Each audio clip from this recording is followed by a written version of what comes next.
Hey there!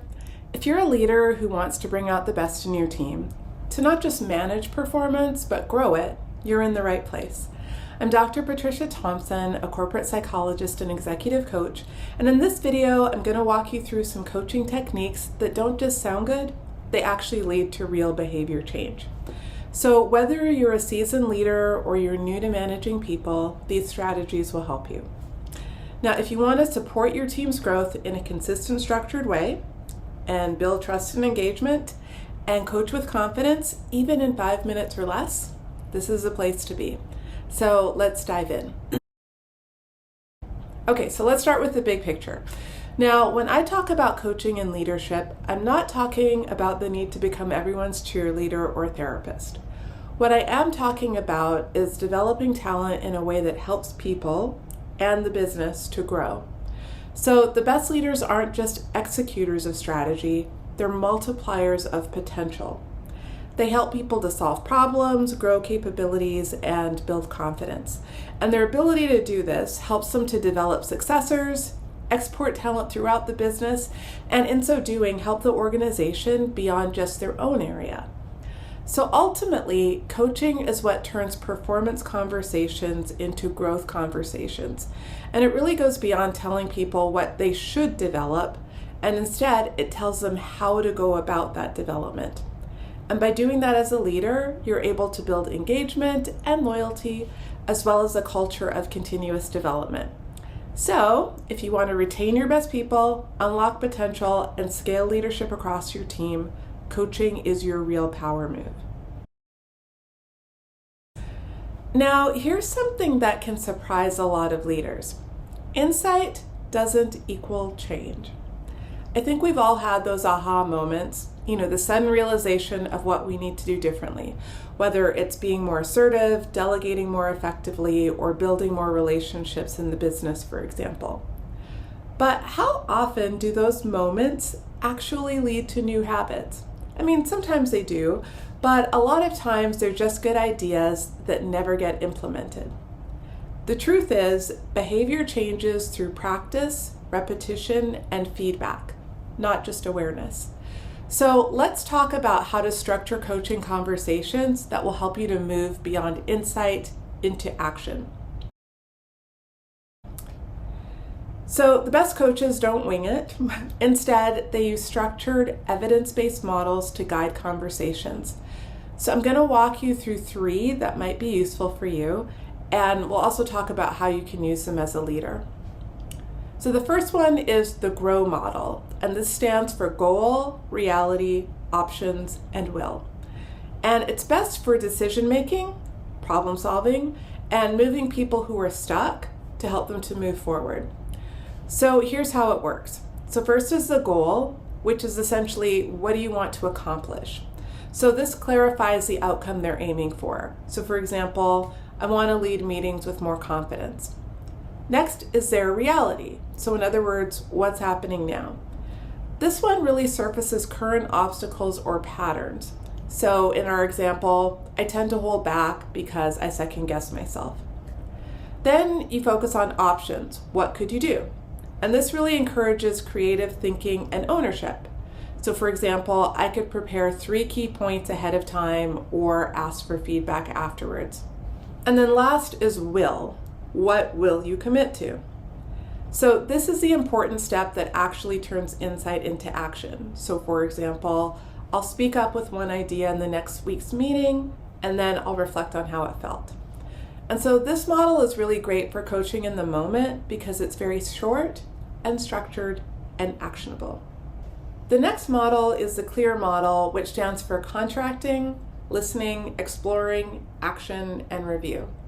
So this one is best for ongoing development conversations like regular one-on-ones and relationship-based coaching. And this model is ideal for leaders who want to build trust and growth over time. So let's go through it. So first, contracting. This is basically agreeing on the purpose and expectations for the conversation. So for example, let's use this time to think through your growth as a team lead. Next is listening. And this is truly hearing what they're saying and not saying. And so for this one, you really want to resist the urge to jump in and really focus on creating space. Next is exploring. This is the one where you go a little deeper. So what's behind the behavior? For example, what's driving that hesitation? Or what belief is shaping your approach? Next is action. This is where you co-create the next step. What do you want to try between now and our next check-in? And last is review. This is where you follow up and reflect. What worked, what didn't, and what's next. So this model is especially powerful for building a long-term coaching relationship with your team, not just solving a single issue. And then last, we have cognitive behavioral coaching, or CBC. And this one is best for mindset shifts, limiting beliefs, and breaking behavior loops. So sometimes the thing that's holding someone back isn't a skill, it's a belief. And CBC really helps you or your team to examine how their thoughts are shaping their feelings and actions. So let's go through how to use it. So the first thing you want to do is identify the belief. For example, I'm not good at giving feedback, or people won't take me seriously if I speak up. Then you challenge the belief. Is that always true? What evidence do you have that supports or contradicts that? Then you want to reframe the belief. For example, I'm learning to give feedback more effectively, or my ideas matter even if I'm still growing. And then last is acting on the new belief. So I'll give one piece of constructive feedback this week and then reflect on how it went. And so CBC is powerful because changing how we think changes how we show up. All right, so you've had a great coaching conversation, now what? So here's how to make sure it leads to real behavior change. The first thing you can do is use what's called micro commitments. These are based on the idea that small wins build confidence and consistency. So instead of vague goals, you want to ask questions like, what's one thing that you'll try this week? Then you want to create feedback loops, because growth needs reflection. Things don't always work, right? So then afterwards, you're going to ask things like, how did that go? What did you learn? What would you change next time? Third, you want to track your behaviors, not just your goals.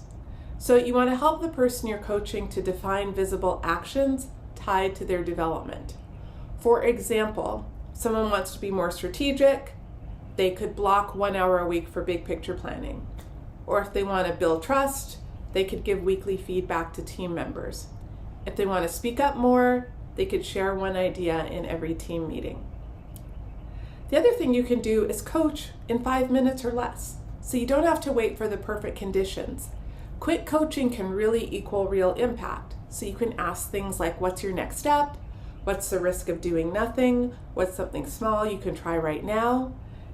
So here's the big takeaway. Coaching is not a one-time event. It's a leadership habit. It's a tool for multiplying talent, trust, and team performance. What I suggest for you as a coach is to start small.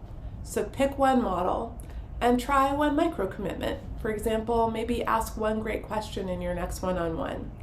And if you want help building those coaching muscles, that's what I do.